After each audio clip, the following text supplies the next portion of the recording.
Excuse me, Flo?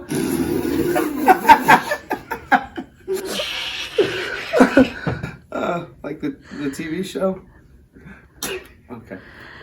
What's your soup du jour? It's the soup of the day. That sounds good. I'll have that.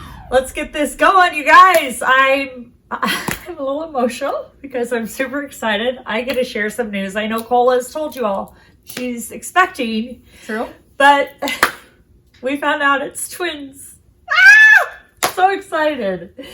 Congratulations. April Fools. That's not even a funny joke. Oh, gosh. I think my husband would lose it. I think I might. I'm not ready for that. I don't know. There's no twins in my family. I would not have been mentally prepared for such things. There's still only one. 2 swag babies right now. Still only one. You know what, Cola, though? It is fun to play April Fool's jokes on people.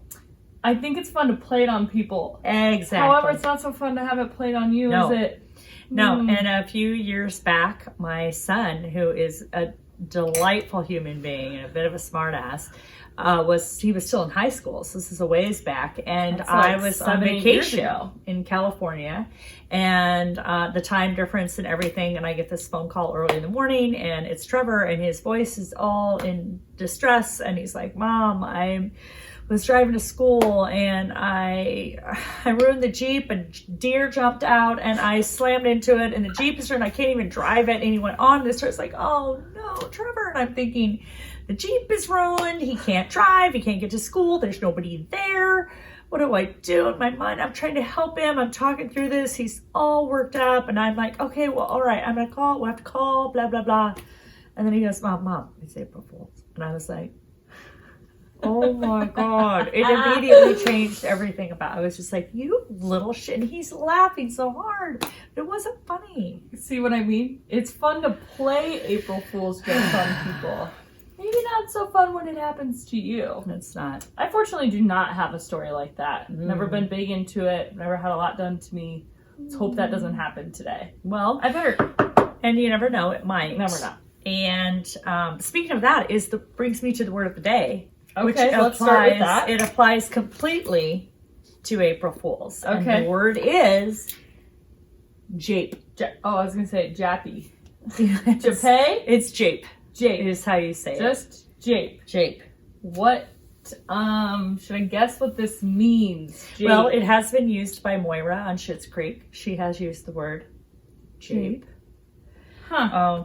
I don't even have a guess for it. All I can think of is like a gaping hole of terror or something. No. just because it rhymes doesn't mean that's right. That's all I got. But what does it actually I feel like people think that you and I are setting this up, but you really have no idea what this word means. No, and you don't show me the word before we film this. This is the first time with you. This is like a game show, just like you do to us when you say, oh, we're going to play a game on Above the Bar, and you don't know the answer. So jape is a practical joke. Oh, interesting. So it's appropriate that this is the word of the day because I'm sure a lot of japing will be going on today, or maybe already has, and maybe you'll play a jape on someone. I don't know if that's how you say it. As it's like, don't jape. I don't know. I don't know if I want to use it in a sentence yet, but it is. Can it be a verb? Like sure, japing someone. Yes, japing. Okay. Yeah. Interesting. Right there. Word of the day. Word of the day. And that takes me right into my drink of the day. You've got your... Well, back in the day, you used to buy these a lot for us. Some clearly Canadian. Hadn't had it for a long time. Then last year, you found some at World Market. World Market. Not the World Trade Center. Not the World Trade Market. And so, yeah, we've had these. And I like to pour it in a champagne glass. It makes me feel special. Like I still get to have a cocktail. I used to do that for you and Trevor when you were little. I put things in special glasses to make them feel fancy. Yes. And I am drinking a Tequila Mule. I have added a very nice tequila. I've squeezed a half of a lime at the bottom, and then I put maybe 2 parts of tequila and just a scant part of that much of Grand Marnier. And then I put in the ice. Then I fill it to the top with the ginger beer, and then I add a little more lime on the top again. And it is delightful. Mine was a little easier. Yeah. I just pour mine in the glass. Mine's better. But cheers. Yes, I would agree with that. But, you know, the baby. Gotta The watch out baby. for that. And baby. Which, speaking of, we thought we'd start sharing now, every time we have SoupDuhZhoor, an update about the baby and the size. So I am now almost 18 weeks. And, you know, you find out the fruit size in comparison to the baby. And we're going to continue to try and find a piece of swag that would be comparable to that.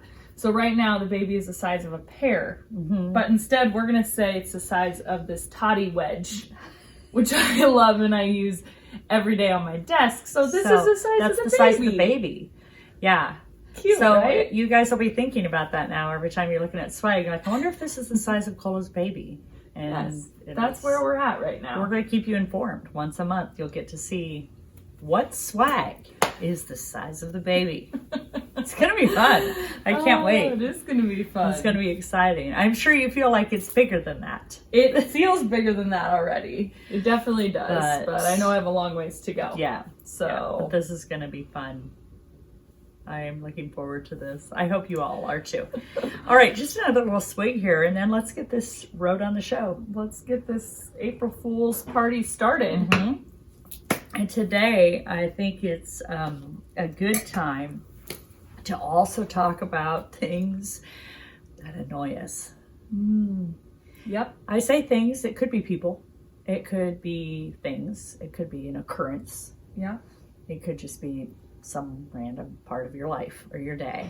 But I bet everyone gets annoyed. Yeah. You know, I try to really just let things go. I feel like I'm a pretty easygoing person. You are. But man, there are some things that really, really annoy me and irritate me. One thing in my personal life would be, this actually doesn't have to deal with my husband, but is dealing with drivers. I'm sure a lot of people get annoyed of other drivers. I don't think I have any road rage, but I just get irritated with certain things. Maybe a little bit of road rage. I don't yell, I don't honk. No, but you do get annoyed when I drive. Well, there's a reason. I don't think I'm a bad driver. I think I'm not a good driver when she's riding. That's with what me. she says. She says, I think I'm a good driver when no one else is in the car. I'm a really good driver when no one else is with me. Who says that? So Anyway, I don't ever have to drive. Yeah. But, you know, people apparently we're Nebraska nice here. We're all nice in We Nebraska. are nice. We're a lot of That's nice true. people in Nebraska. True. However, when it comes to driving, then sometimes that can be annoying because it's like, oh, I get to a stop sign, a four-way stop, and then somebody's going to be nice and let me go instead of following the rules and just going when they're supposed to go. I find that too with the zipper merge. For those of you not familiar with the zipper merge, you need to figure it out. Nebraska's a little behind on that. So it's like, just if you do the rules, it's all good. But sometimes people want to be too And nice. that's where rules are important, is in driving. Yeah. That's not a time to just let it go and figure it out. You No. kind of should follow the rules. It makes everyone safer. Exactly. So what is something, personally, we're going to talk about professional stuff, but personally something that annoys you? Oh, I'm completely annoyed by bathroom fans. I I don't can know remember why. that from growing up. I hate them. I don't like the sound of them annoys me. If I walk by and somebody's left the fan on, I want it off. I'm annoyed by the fan above the cooking area. What it is. The noise. But I am annoyed by those things. I mean, there's other things that annoy me too, and I could probably go down the driving route. But I do find that there are the smallest little things that annoy me. And I'm annoyed by, for example, like if you have a teenager in your life, I'm annoyed when they take food to their room and then they leave whatever they had, whether it be a wrapper or a cup or something filled with something that now I don't know what it was. And Are you just trying to get me excited about having kids? I or mean, what? you know, maybe not every teenager does that, but I currently live with one that does that. Yeah. And that's annoying. You know, I think you've passed on the bathroom fan thing to me a little bit because it doesn't annoy me at the level it does to you. But people leave fans on here a lot. Not just our team, people in general who use our restrooms leave them on. And almost, not every day, but almost every time somebody uses that other bathroom, I can hear the fan on when I go to this other bathroom. Mm-hmm. So I get out and I go and turn it off because it is annoying. Yes. So I understand. I also get very annoyed when I walk into another room on a mission and then I forget why I went there. That annoys me tremendously, that I have to then walk back. And then if I don't remember at all, I find that to be extremely annoying. So actually, you get irritated with I think yourself. that's a self-annoyance that I have. It doesn't happen a lot, but I do try to be very aware of what I'm going in the other room for. There you go. I talk to myself a lot. What about within what we do? I'm sure people watching have a laundry list of things that annoy them within their own business, maybe their customers themselves, stuff in general. What is it for you? I don't know if you noticed I was itching my neck because when I get annoyed, my neck irritated? itches.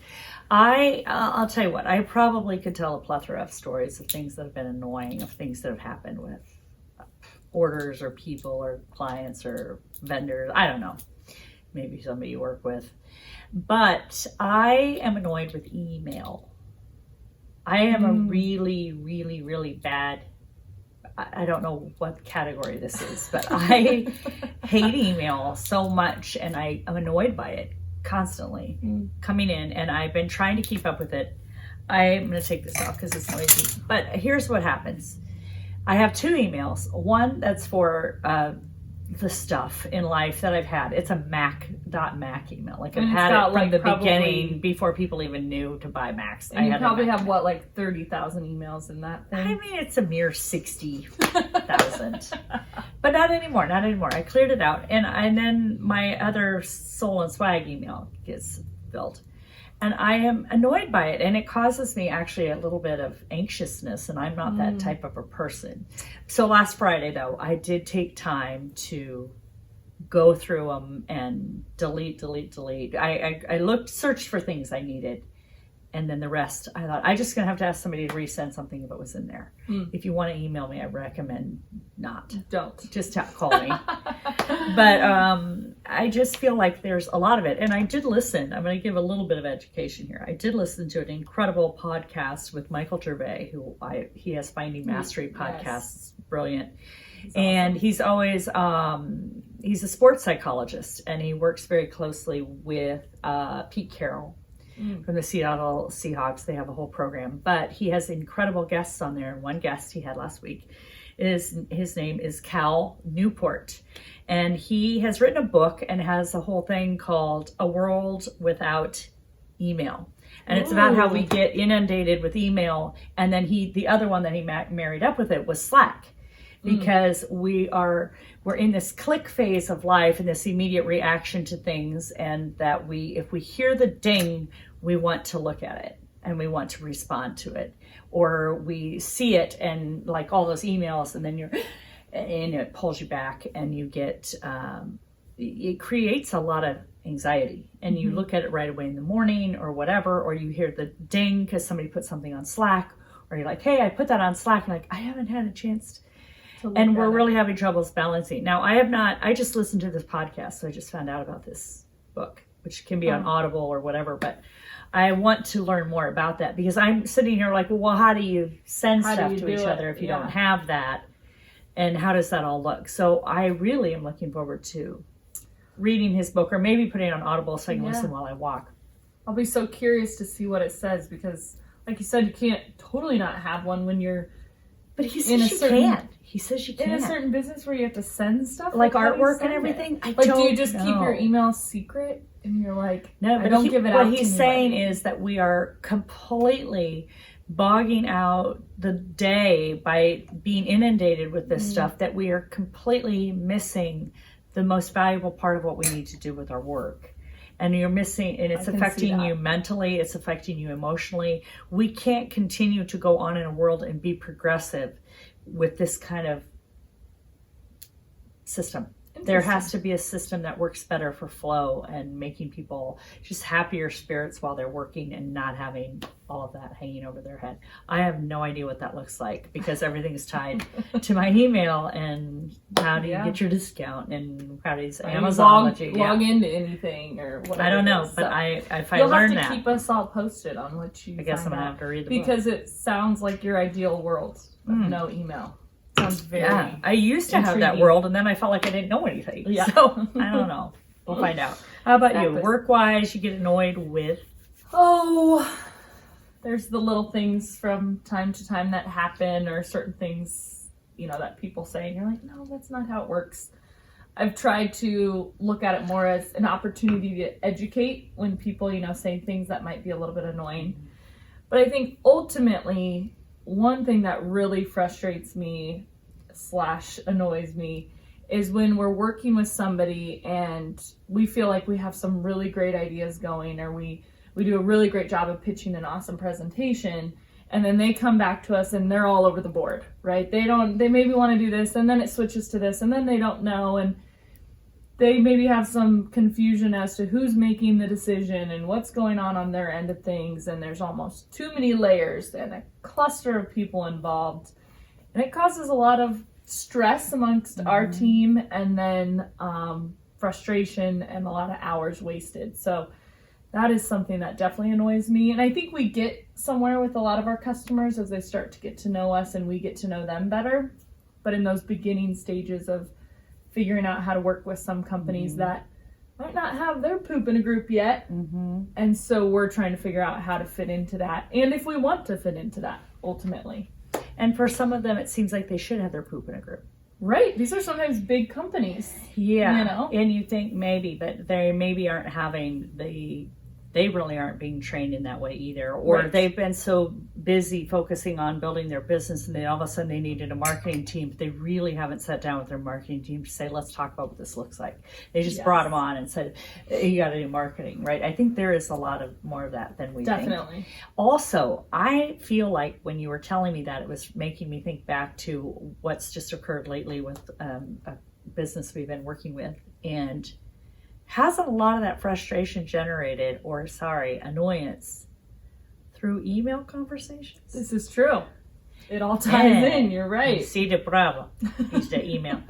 Because you can't convey, and I know a couple times we've gotten this person on the phone, and we've all helped because we do very team-oriented things, so you're on the phone, or I'll get on the phone with somebody, and then we get so much more accomplished if we can just make that at least phone conversation if we can't get them into the studio. But I still believe that I think there's a lack of properly writing.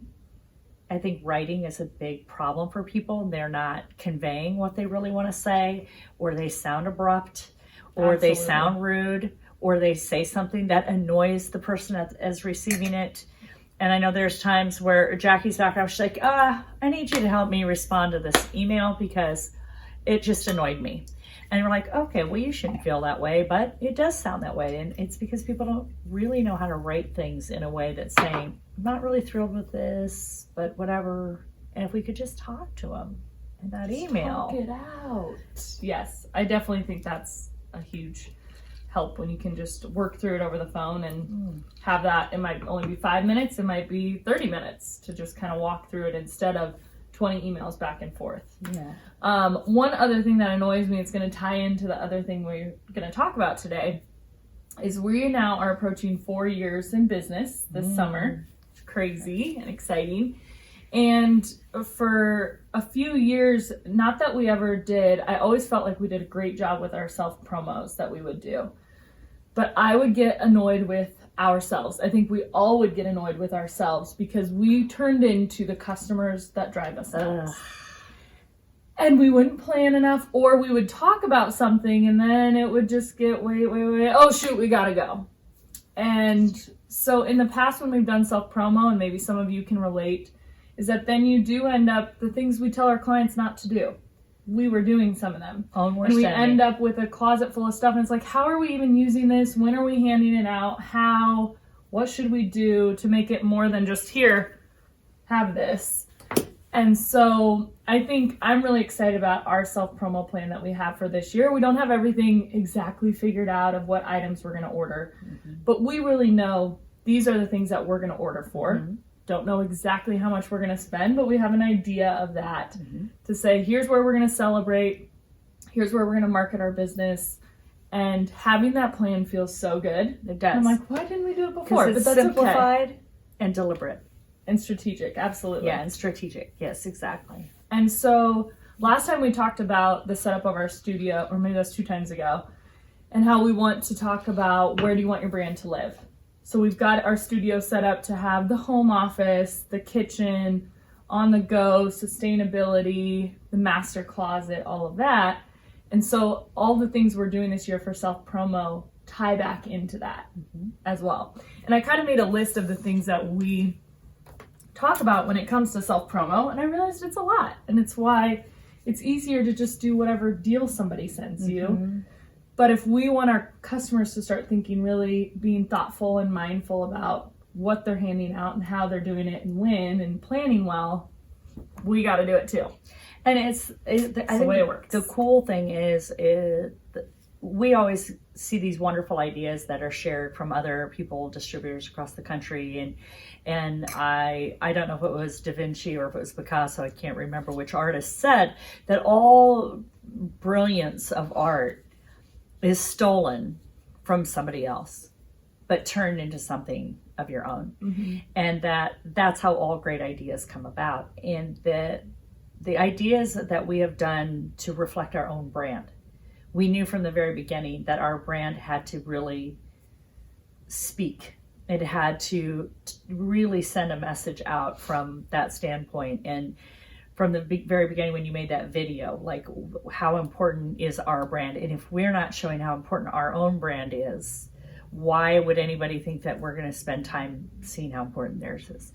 Absolutely. And the stuff that we have done, and we've kept a one-off of every single thing we've done. We have a box of everything, or wherever we can store it.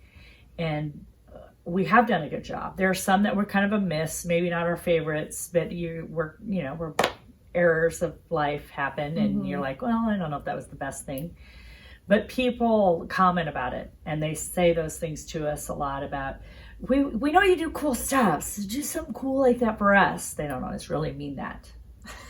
No. They mean, like, we wish we could do cool stuff like you, but my boss won't let me. Yes. But I know that it has been noticed. People see that, they know it, they love it, they love what we're about with our brand, what we're doing with it, and that we're changing it up. Like, this is not our traditional logo that you're wearing, Nope. but we knew that we needed to hit more of a retail trend and shift that thinking up. So the way we decorate and the design, because we're all designers here, that we put behind it, is sometimes that's again where I get annoyed with myself, because I want it to be so amazing. I want to go to a level that's like, oh yes, this is what we're doing. And when it's not quite there, then I feel like that. I think that's why sometimes we miss a deadline of getting the order in, because like, it's not there yet. Definitely. And it's hard to say, keep spending time on your own brand when we have so many wonderful clients that we need to be working for them. So finding the avenues of getting that all managed is difficult. But I think we have done a pretty good job, thanks to this list, which is so long, it's kind of annoying. Yeah, and I'm sure I didn't even think of everything that we have to talk about. And I think tying into what you said is that we've done some really cool stuff, and the design's been great. People have loved it. And I've never thought that we'd do our self-promo really in order to try and sell whatever that item is. No. We didn't do those glasses so that people order those glasses, right? We did those to just show them something fun and exciting, or it might be the execution, the packaging, the message with it, to show this is the kind of stuff they do, versus, oh, now I'm going to go try and sell these pens because we have our name on them. Right. Although people do tend to like the stuff that we do. And I think the thing that I'm excited about with our shift this year is I know that stuff will still have a great impact and it's going to be fun, but just for our own sanity and our own minds to know this is what we're doing for the year. So we don't have to panic when September rolls around and go, oh my gosh, we haven't done a self-promo in 3 months. What are we doing? haven't done a touch point in a while. Crap. So I think just the plan of the whole year is really what's helping me. And so some of these things that we talk about when we go to do self-promo campaigns include the timeline, the packaging, who's it all going to? That's harder than you think, trying to figure out who all gets it. The purpose, how is it tying into our question of where do you want your brand to live?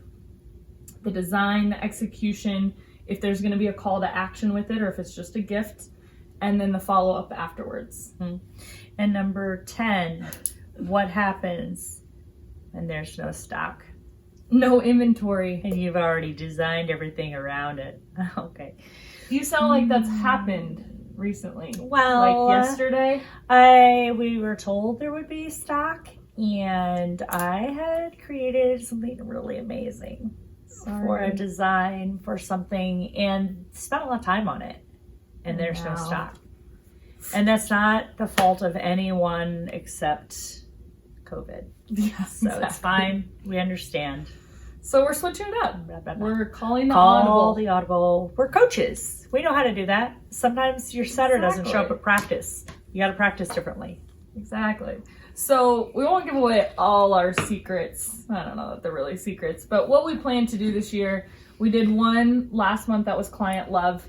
So it kind of tied in around Valentine's Day, but it wasn't specific to Valentine's Day. It was just about showing our clients some love. And then our next one is going to be about sustainability and tie it in around Earth Day, which is why that one's got to keep moving. Beyond that, we celebrate 4 years in June, and we call it Soul Swagchella because it's fun. So we have a little party, and then there'll be gifts and swag. It's not a little party. Big party. So that'll be June. And then super exciting, one of our best friends plays volleyball for Team USA. And please, I hope they will be playing in the Olympics in Tokyo, and that she will get to... We would be there. Get to have it, we would be there, but they're not allowing fans to the Olympics. Unless you're from Japan. I don't even know about that. Maybe not. They I just hope they can have them. Just so they can have the Olympics. Just so you know, another little side note, the U.S. national team, women's indoor volleyball, has never won the gold medal. I know you're thinking, oh, come on. It's true. They never have. And we did go to the past 2 Olympics. Yep. We were in Brazil, and before that we were in London. And there we got silver, and then in Brazil we got the bronze. And it's a fascinating, amazing experience.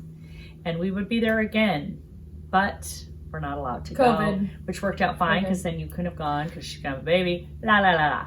Anyway. So we're going to celebrate here. We're going to celebrate it here. We're going to make it a big deal. We don't know the ins and outs of it. We just know that's something we want to do, tie in some swag to that, and really support Jordan and everybody that's competing for USA. Everybody that's Team USA. So that'll happen in July. September, ironically, is National Ampersand Day, National Beer Day, and National Coffee Day. So again, not sure exactly what we're going to do, but we're going to tie those in.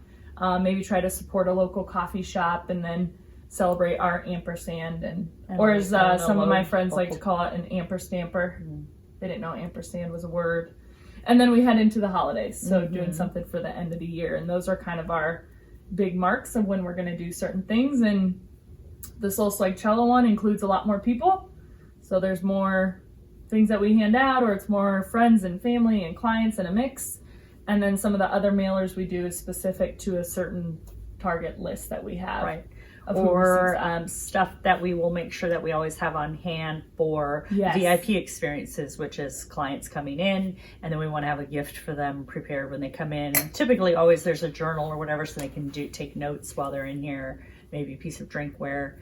And then the other thing is if people come in and they want donation for the golf tournament and whatever. So we try to get a bit crafty with that as well to make sure. Sometimes it's just blank goods that we put together, but otherwise we do want to have a few things on hand that we feel really are reflecting who we are, so that when you get this at this gala or whatever it is, that you're like, oh my gosh, this is mind-blowing.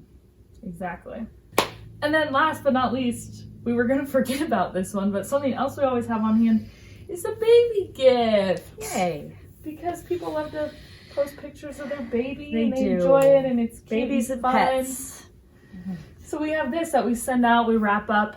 We have this for the kiddo, the older siblings, the babies. We got these cute new books, Giraffes Can't Dance. Company. Thank you, Ronnie. And then stuff to take care of the mom too. So heated neck wrap and a massage ball. And so we send out those baby gifts when we know friends or family or clients that have a baby. Maybe a bottle of vodka, whatever. The That mom, does tend to be the your new mom go-to might for need. Well, if baby you don't know gifts. what else to give, it's not a bad idea. Exactly. So those are some of the things that we do have on hand outside of the kind of campaigns that we plan for too. And we do get a lot of compliments and people love it. Yes. And we made them very fun design, but they're tiny little amperstamper, tiny little SXS, so that it doesn't feel like a swag piece. It feels like retail. Yeah, it feels like a gift. Exactly. Super awesome. Well, this has been fun, Cola, at Yes, least I for already you and I. Drank all my drink. You did. I was drinking mine slower. Good thing, because I might not be able to talk. I was gonna say mine doesn't have alcohol in it, so it's a little different. Although last summer Jackie and I did have this with some vodka, and it's quite tasty. Surely you're japing. Well, anyway. No, I'm not. Well, I'm listen, we're not here to jape you today, but we do want you to use this word later and maybe play a prank on somebody, have a little fun. Yes. Don't, Keep it clean. Don't hurt anybody's feelings, but just have some fun. And we are going to probably See you when we see you. see you on the flip side. Otherwise, I'm going to finish this drink and get on with my. Cheers.